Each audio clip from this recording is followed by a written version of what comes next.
tinokuchingamidzai kuchechi yeChrist Embassy yepamhepo yatinoita muchishona. Iko zvino hapachina chikonzero chokupedza svondo rose usina kupinda chechi, nokuti painopindwa unenge usipo, kuda wakanga uri kubasa pakaenda vamwe kuchechi, kuda wakanga uri parwendo, kuda chechi yeChrist Embassy haisati yakuwanikwa kwaunogara, kana kuti unofarira hako kudzidza shoko raMwari nechishona. Ino ndiyo yave chechi yako. Chipinda tinamati. Haleluya. Tinosangana zvekare pamunamato wedu weChrist Embassy watinoita pamhepo chishona, ndichivimba kuti makava nesvondo rakanaka, uye ndichivimba zvikuru sei kuti makagona kubatana nesu pazuva guru rekunamata ratanga tinaro chishanu kupinda mugovera tichipedza madeko. Haleluya. Takava nenguva inofadza zvikuru yokunamata, yokunyengetera, tichinyengeterera nyika dzedu, tichinyengeterera vanhu pasi rose, tichinyengetera zvikuru sei takanangana nenyaya yehosha iri munyika mazuva ano nemanyepo ari kutaurwa pamusoro pehosha iyoyo, ichingori nzira yokuda kutsvaka kuti vanhu vabayiwe nhomba dzisina zvadzinodzivirira, dzine zvimwe zvisina kunakira vanhu zviri kuda kuiswa madziri. Haleluya. Saka ndinovimba kuti makabatana nesu pamunamato iyoyo. Ndinovimba kuti makazvipa nguva yokunyengetera. Haleluya. Zvidzidzo zvacho zvatakawana pamunamato iyoyo kuti murambe muzviterere, kana manga musati mazviterera muzive kuti Mweya Mutsvene vari kutaura kuti kudini panguva ino. Haleluya. Zvakakosha, tiri panguva yatinofanira kunge tichiziva kuti Mweya Mutsvene vakananga zvipi, Mweya Mutsvene vari kuita zvipi, tichizivawo kuti Satani wakananga zvipi. Tinofanira kunzwisisa ipapo. Haleluya.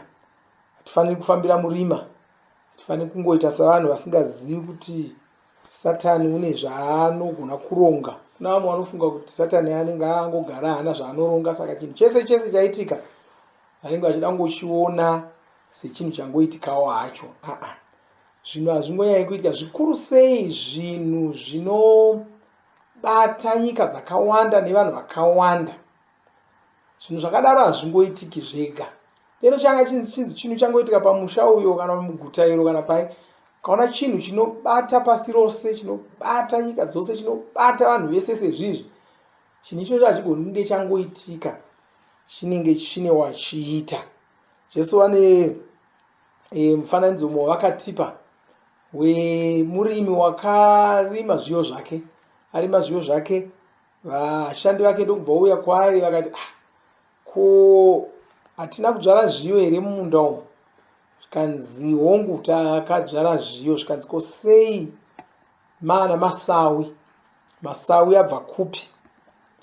Muridzi womunda haana kukwenya musoro pamusoro pazvo, haana kungofunga kuti vhu munongorizivawo imimi rinongomeresa zvese zvese. Haana kuita saizvozvo. Wakakasira kuziva. Zvikanzi muvengi ndiye waita chinhu ichi. Muvengi ndiye waita chinhu ichi. Saka akakasira kunzwisisa kuti muvengi ndiye wakanga aita chinhu ichi. Kuna vamwe vasingazvizivi kuti kuno muvengi. Kana ukasaziva kuti kuno muvengi, hatisi kuti kana chiti muvengi hatisi kureva munhu muvakidzani wako, hama yako, kana mumwe munhu waunogona kunenera. Muvengi watinoreva ndi Satani. Haleluya. Anogona kushanda achishandisa vanhu, anogona kushanda achishandisa zvinhu, achiita zvese, asi muvengi ndi Satani. Hatisi kuti unofanira kunge wakananga munhu. Aiwa. Ziva kuti kuna Satani, uye Satani ndiye muvengi wacho. Ndosaka tichinamata, ndosaka tichiti kana tikaona zvinhu zvichiitika tinonamata. Ukaona zvinhu zvichiitika mumba mako, namata. Usangofunga kuti mwana wangu uyu kuda misikanzwa yekukura, kuda ameno zvaari kudzidza. Aiwa.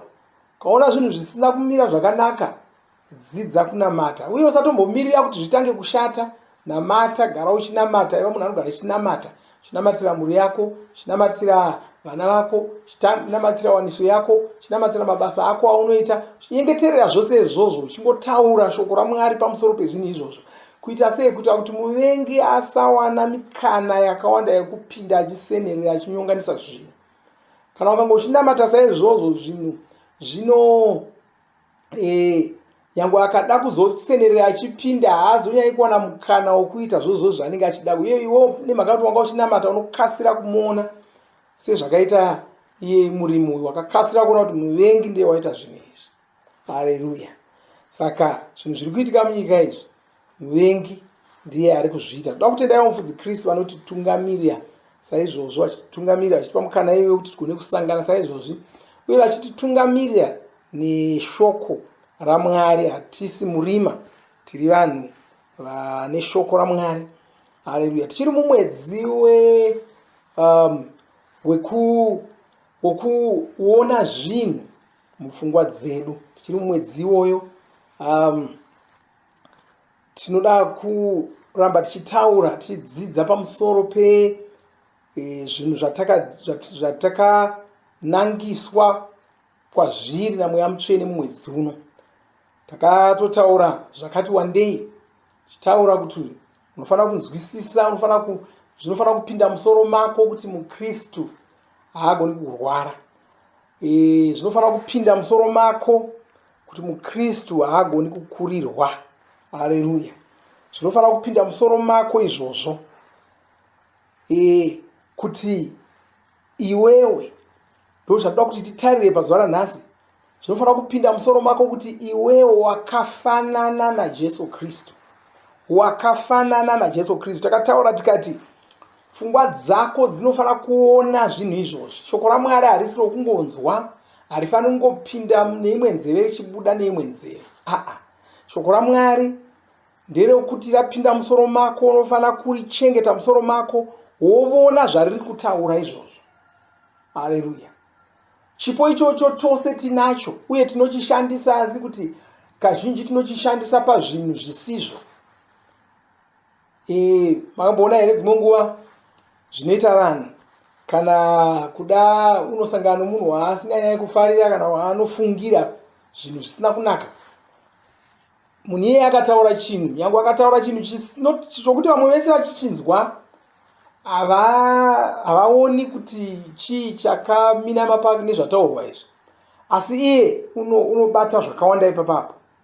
Wozotaura naye wabva ipapo wonzwa kuti handi wamuona kuti wanditi tozokuonai mangwana. Zvaanoreva ipapo unozviziva, zvinoreva zvakati, zvinoreva zvakati. Unoona chii chiri kuitwa? Pfungwa dziri kushandiswa kuona zvinhu zvakawanda, kuona madzengerere akawanda, kuona zvinhu zvakangowanda-wanda zvakasiyana-siyana zvisingaonekwi nevamwe vanhu. Asi papa hapasi patofanira kushandisira pfungwa dzedu, tofanira kurishandisa kushoko raMwari. Ndikuverengerei ndima iri mutsamba yekutanga yaJohani, chitsauko chechina, ndima ye11, kwanzi izvi ndizvo zvinoita kuti tive nerudo rwakakwana, kuti tigogona kushinga kumira pamberi pavo pazuva rekutongwa, nokuti tichiri pano panyika yedu, asi zvavari ivo ndizvo zvatiri isu. Haleluya. Zvavari ivo, ndiJesu ari kutaurwa izvi, ndizvo zvatiri isu. Kwanzi tichiri pano panyika yedu, asi zvavari ivo, Jesu Kristu, zvavari vari kudenga izvozvi kwavari, zvavari ivo ndo zvatiri chaizvo chaizvo. Zvati zvapinda here musoro mako kuti wakafanana naJesu pazvinhu zvese? Zvati zvapinda here musoro mako kuti zvavari ivo ndo zvawakaita? Zvati zvapinda here musoro mako kuti kunyangwe zvako uchiri pano panyika, asi wakafanana naJesu? Haleluya. Zvinofanira kupinda musoro mako. Uchiverenga ndima yakaita sei, uchinzwa nezvayo, tichitaura nezvayo saizvozvi, musoro mako munofanira pfungwa dzako dzofanira kutanga kushanda. Mubvunzo wanofanira kutanga kuva nawo ndokuti saka ivo vakamboita sei, kuti ndigozivawo kuti ini ndakaita sei. Haleluya. Kuna vamwe vanhu vanotaura vachiti ini bhaibheri rinondinetsa kuverenga. Ndikanoda unoribata kudai kuriverenga kudai ndinotokotsira. Handizivi kuti chii chandingaita kuti ndiverenge bhaibheri. Inyaya yokuti pavanonzwa shoko raMwari pfungwa dzavo hadzitangi kumhanya-mhanya. Pfungwa dzavo hadzitangi kudzeya zvavanenge vanzwa izvozvo. Ndo pane nyaya. Ndikakuudza iko zvino ndikakuti iwewe une $1,000,000 ramadhora rawakasiyirwa riri mubhanga rakati, ndikakuudza kudaro, ungangonovata kwakutokotsira, kwakutorota, kwakutomuka mangwana, kwakutofanira kutorangaridzwa muziko, mari yawazodii? Zvingaita izvozvo? Hazvigoni. Nokuti waudzwa chinhu chikuru, wakuda kutoziva kuti bhanga racho nderipi, rinowanikwa kupi, ndinosvikako sei, ndinonoona ani, pane mapepa anodiwa here, vanoda chitupa here, vanoda kuti ndive nemunhu anondipupurira here, chii zvii zvandofanira kutakura ndichienda ikoko, ndinoenda ndakapfeka marengenya here, kana ndinoenda ndakapfekawo zvinoonekera, kana ndinoenda ndakapfeka somunhu ari kuenda kubasa risina tsvina. Haleluya. Unotanga kufunga zvese izvozvo. Kana wanga une munhu waunoziva anoshanda kubhangi ikoko, kana kuti anoziva nezvaro, wakutotaura navo, naye vanhu ikoko ndovavinga sei, ndinoona ani, ndinotaura nani, mari yokoko inotorwa sei. Haleluya. Haleluya. Saka chii chaitika? Waudzwa chimwe chinhu, wangoudzwa mutsara mudoko-doko, une mari iri kubhanga yakati, ndo zvega zvawaudzwa, asi mazuva 3 hausi kutovata. Kuda waudzwa uri musi wechishanu, uri kukwanisa kuzongoendako chete muvhuro chipiri, pose apa mugovera svondo muvhuro hausi kuvata, hausi kugadzikana, uri ngotaura navanhu, uchingotaura nezvemari iyoyo. Pfungwa dzako dzakumhanya-mhanya, dzine zvadziri kuona, wakutozviona, waane mota, waanemba, wakutozviona, wabhadhara zvikwereti zvako zvose, wakutozviona, watovawo nomusika wako, watovawo nemabasa ako aunoita. Haleluya. Saka ndo zvimwe chete ndima iri kutaura kuti zvakaita Jesu ndo zvawakaitavo iwe, kunyange zvako uchiri pano panyika. Ndima yakadai inofanira kusiya pfungwa dzako dzichimhanya-mhanya zvisingaiti. Ndima yakadai inofanira kutuma kuinda kubhaibheri kunotsvaka kuti saka ndoda kuziva kuti Jesu vacho vakamboita sei, vatsvuku here, vatema here, vachena here, vana masimba akaita sei. Nokuti kana ndikaziva zvakaita Jesu izvozvo, ndakuzivawo zvandiri inini. Saka kana mashoko avo asina unorwisa, kana mashoko avo asina unogona kutavira, saka mashoko angu haana unorwisa. Kana vachigona kurayira mhepo ichimira, ichinyarara, nyangwe neniwo ndakutozozvigona kuita. Kana vachigona kurayira zvirwere zvichienda, nyangwe neniwo ndagona kuzvitawo. Nokuti zvavakaita ivo ndizvo zvandiri iko zvino. Nokuti hongu vaitsidzinga zvirwere vari pano panyika, masimba ayo haana kupera, vachinawo. Saka ndo zvavachingori. Saka ndo zvaurivo iwe. Zvati zvapinda here musoro mako kuti wakafanana naJesu pazvinhu zvese? Hongu, wakafanana naJesu. Pfungwa dzako ngadzichitanga kuona kufanana ikoko. Pfungwa dzako ngadzichitanga kunzwisisa kufanana ikoko. Chizviona uchigona kuita zvakaitwa naJesu. Chizviona uchigona kuita mabasa aitwa naJesu. Jesu pachavo vakatotaura vakati, anenge andigamuchira achaita mabasa andiri kuita aya, uyezve achatoita anopfuura andiri kuita aya. Saka tisi kuwedzerera, tiri kutaura zvinhu zviri mubhaibheri, tiri kutaura zvinhu zvakataurwa naJesu Kristu. Haleluya. Hatisati tapedza, musarambai munesu, toda kupinda munguva yokurumbidza Mwari, tigozoverengerwa rapsodi redu, tigozowana nguva yokunyengetera. Ngatimbo namatai tingotenda Mwari zvino uye ndichinamata ndichikuropafadzai. Baba, ndoda kutendai nezita raJesu Kristu. Ndopambiri kuzita renyu, parumbidzo kwamuri nokuti muri Mwari vakanaka. Ndoda kutendai nokuti makaita kuti tifanane naJesu pazvinhu zvese. Takafanana navo sezvavari zvino ndozvatiriwo isu. Tinokutendai tokurumbidzai. Kunyengeterera muno mumwe wandamata naye pazuva ranhasi ndomuropafadza. Chitaura maropafadzo pamusoro peupenyu hwake, pamusoro pemhuri yake, pamusoro pemabasa ake, pamusoro pevana vake, pamusoro pewaniso yake, pamusoro pezvinhu zvake zvose nezita raJesu Kristu. Ndichitaura ndichi wakaropafadzwa. Anoropafadzwa paanobuda nepaanodzoka. Anoropafadzwa achishanda kumabasa ake. Anoropafadzwa pachidzidza kuchikoro ikoko.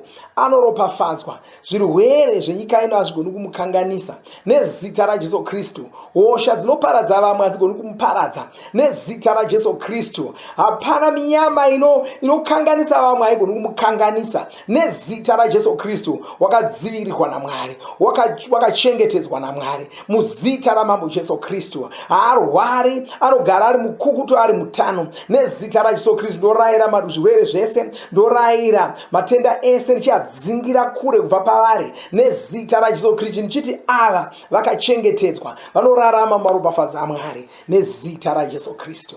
Amen. Haleluya. Zvakanaka. Mwari wakuropafadzei. Tosangana zvekare musvondo inouya, ndosvondo yedu yokutanga yomwedzi wa12. Monge makagadzirira kuzodya chidyo uye munge makagadzirirawo kuuya nemipiro yenyu yesungano. Mwari vakuropafadzei. Amen.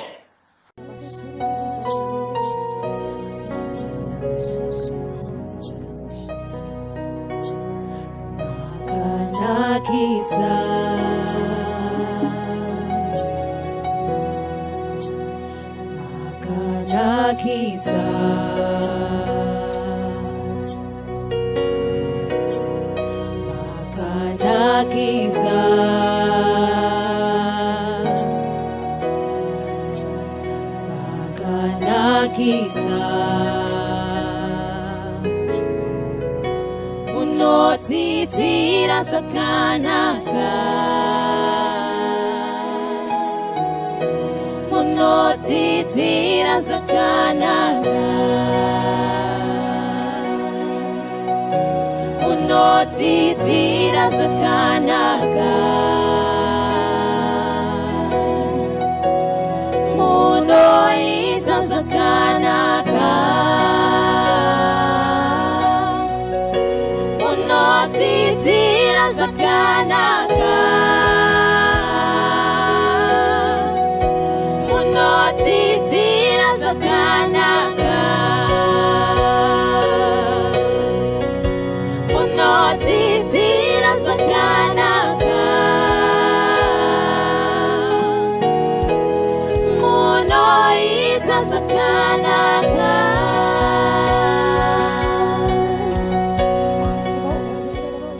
Taura zviri mumweya ugadzirise zvinhu. Shoko redu tinoriwana kubva kuna Isaiah 48:6 inoti, wakazvinzwa zvinhu izvi, zvitarire zvose, haungazvibvumi here? Kubva zvino ndichakuzivisa zvinhu zvitsva zvavakavanzika zvausingazivi. Ndima iyi ine zvinhu zvitsva zvairi kutaura. Verenga ndima inotevera yatavhura nayo yacho, inotsanangura zvinhu zvitsva izvi. Inoti zvinhu izvi zvakanga zvisipo kare, zvaingova mumweya zvikazotaurwa, ndipo pazvakazovapo. Rimwe bhaibheri rinotipa Isaiah 48:7 yacho ichiti, zvasikwa zvino zvakanga zvisipo kare, zvaingova mumweya zvikazotaurwa, ndokubva zvatanga kuonekwa. Reva kuti pane shoko rakataurwa, ndiro rakazounza zvinhu izvi. Shoko rakataurwa iri ndiro rinonzi Rema. Iri ishoko raMwari, asi ishoko riya ravanoisa mumuromo mako. Iwe wobva waritaura, unoritaura wakarimirira Mwari. Mweya Mutsvene ndio vanokubatsira kutaura mashoko akadai. Mashoko anenge ari mumweya mako, mweya wako wakasikwa neshoko raMwari. Izvi ndizvo zvatinoverenga muna 1 Peter 1:23. Saka shoko raMwari rinogara mumweya mako umu. Shoko raMwari rinovona, rinonzwisisa zvinhu, rinoziva zvinhu zvose. Ndizvo zvatinoverenga muna vaHebheru 4:12 kusvika 13. inoti, nokuti shoko raMwari ibenyu, rinoshanda zvinoonekwa, rine simba, rinopinza kudarika munondo unocheka mativi ose, rinogona kusenerera richipinda pose, mungava mumwoyo kana mumweya kana mumapfupa nemumongo. Zvekare rinoona zviri mupfungwa dzemunhu nezvose zvaanoronga mumwoyo make. Hapana chisikwa charisingagoni kuona, uye meso aiye watinobata naye anoona zvinhu zvose. Zvino ungada kuti zvinhu izvi zviitike, izvozvo zvinoonekwa neshoko raMwari. Unofanira kutaura zvinhu izvi, zvitaure nemuromo wako. Unozvitaura uchibatsirwa naMweya Mutsvene. Mweya Mutsvene ava vanotova mukati mako. Ndiko kusaka Bhaibheri richitaura muna Mabasa 2:17 richiti, hezvinoi zviri kutaurwa naMwari, ndichadurura mweya wangu, ndichaudurura panyama yose. Ndichaita izvi pamazuva okupedzisira. Vanakomana venyu vachataura zviri mumweya, vanasikana venyu vachataurawo zviri mumweya. Zviri mumweya izvi hazvisi zveupenyu hwako chete. Zvimwe zvinogona kunge zviri zvenyika, saka unogona kutaurawo zvinhu izvi uchironga mafambiro ezvinhu munyika. Hurumende dzenyika dzinogona kusungana nevanogadzira zvinhu vagoronga kurwisa vatsvene vaMwari. Iwe unofanira kutora mashoko kubva kuna Mweya Mutsvene, wobva waataura, uchiataura uine ruvimbo. Saka hatisi vanhu vasina chingavabatsira. Tinoziva zvekuita, tinogona kugadzirisa zvinhu, tichiita kuti zvipinde mugwara rakarongwa naMwari. Ivo vakatituma sezvapupu zvavo, vakatituma sevashumiri vavo. Mwari vakaisa shoko ravo mumwoyo yedu, shoko iri riri mumiromo yedu zvekare. Vakabva vatituma kunyika yedu, vakatitumako sevaponesi vayo. Izvi ndizvo zvakataurwa naObhadhaya. Tinoverenga mashoko ake muna Obhadhaya 1:21. Anoti, vaponesi vachakwira pagomo reZioni. Saka taura zviri mumweya, ndiko kuti ugadzirise zvinhu zveupenyu hwako, zvemumba mako, zveshumiro yako, zvekubasa kwako, zvemuguta mako nezvemunyika mako. Hareruya. Pupura uchiti, Jesu ndivo vanotonga zvinhu zvose. Vanotonga hurumende dzose, vanotonga masimba ose, vakadarika ushe hwose. Zita ravo rinodarika mazita ose. Kwete mazita enyika ino chete, asi neachava munyika ichauya. Kristu vanotonga mandiri, vanotongavo vari mandiri, vachitonga nyika yose. Ameni. Tinoimba takomborerwa tose nechidzidzo chanhasi. Patinoenda toda kutanga tanamata tisati taenda. Toda kuverenga kuna Isaya 1:18 inoti, uyai zvino titaurirane, ndozvinotaura Jehovha. Kunyange zvivi zvako zvakatsvuka seropa, zvichacheneswa sechando. Izvi ndozvinotaura Jehovha, nokuti vanotida. Saka toda kunamata kuti kune wavo vasati vaziva Ishe Jesu Kristu semuponesi wavo, vasati vagamuchira Ishe Jesu Kristu semuponesi wavo, nhasi uno izuva rakanaka. Toda kuvanamatira, toda kuti mwoyo yavo izaruke, toda kuti upenyu hwavo kushandurwe neshoko iri. Ngatinamatei. Baba, tinokutendai neshoko ramatipa, tinokutendai nechiedza, nokuti makatiti isu tiri chiedza. Pese patinosvika, kunyange paine rima tinounza chiedza. Makati tiri munyu wenyika. Saka pese patinouya tinorunga zvakanaka. Nhasi uno tinorunga nyika dzose neshoko raIshe Jesu Kristu. Tinoti vazhinji vazive, vasati vaziva shoko raMwari, vasati vaziva kuna Ishe Jesu Kristu, vazive nhasi kuti kuna Ishe Jesu Kristu ndiwoga muponesi, uye zita raIshe Jesu Kristu izita ratakapiwa kuti tiponeswe. Nyika dzose dzinogona kuponeswa nezita iri. Tinokutendai Baba, nokuti makatida nerudo rukuru rusingagumi. Shibori motoria kasatara moko soto, romoko shikeria moko toria makasanda, raba santara boko sotoria makasika, reka shakara boko toria makasanda, ramotoria makasakara boko sotoria makashika, ribo babara maka sotoria makasoto, romo shikeria moko sotoria makasa, rakotoria makashikeria moko sotoria makasoto, raba santa raboko shike, kuria makasanta raboko sotori makasan, rama santoria makashikeria moko sotoria makasoto, barriera kasantoria makashaka raboko soto, rikotoria makasaka kudzwai nokusingaperi baba. Haleluya. Tinovimba makomborerwa nemunamato wesvondo rino. Kana manga musati mazvarwa patsva, namatai mumashure mangu, muchidudza, muchirevesa. Taurai muchiti, Mwari vari kudenga, ndinouya kwamuri, ndinokoka Jesu kuti vapinde mumwoyo mangu. Ndinokumbira kuti Jesu vatonge upenyu hwangu. Ndinopupura kuti Jesu ndivo vavaishe wangu. Saka ndinogamuchira upenyu usingaperi mumweya mangu. Ndazvarwa patsva, ndava chisikwa chitsva. Ndinokutendai. Amen. Makorokoto mazvarwa patsva, tinokugamuchirai muchechi yeChrist Embassy. Titumirei zita renyu nekwamunogara. Munogona kutumira iri SMS kana WhatsApp pa 0772 215 kana kutuma tsamba pa shonaror@gmail.com. Muchida kupa mpiro yenyu neEcocash, rovai namba *151*2*5*58225 motevera zvinenge zviri kutaurwa neEcocash ipapo. Kana muine nhare dzemazuva ano, munogona kushandisa KingsPay kupa mpiro yenyu. Shandisai kodi inoti TNIOG nemavara makuru. Tinoda kukuzivisai zvinotevera. Tinokurudzira kuti musadarikwe nezvidzidzo zveRhapsody. Zvidzidzei kuti shoko riwande mamuri, mugone kumirisana nezvinhu zvinonetsa muupenyu. Tinodavo kuzivisa vane nhare dzeEconet kuti *205# vava kugona kuwana Rhapsody panhare dzenyu kunyangwe musina WhatsApp. Rovai nhare idzi muwane Rhapsody panhare dzenyu zuva rimwe nerimwe. Munorova *205#, mosarudza Daily Devotional. Subscribe, shona Rhapsody muchishona.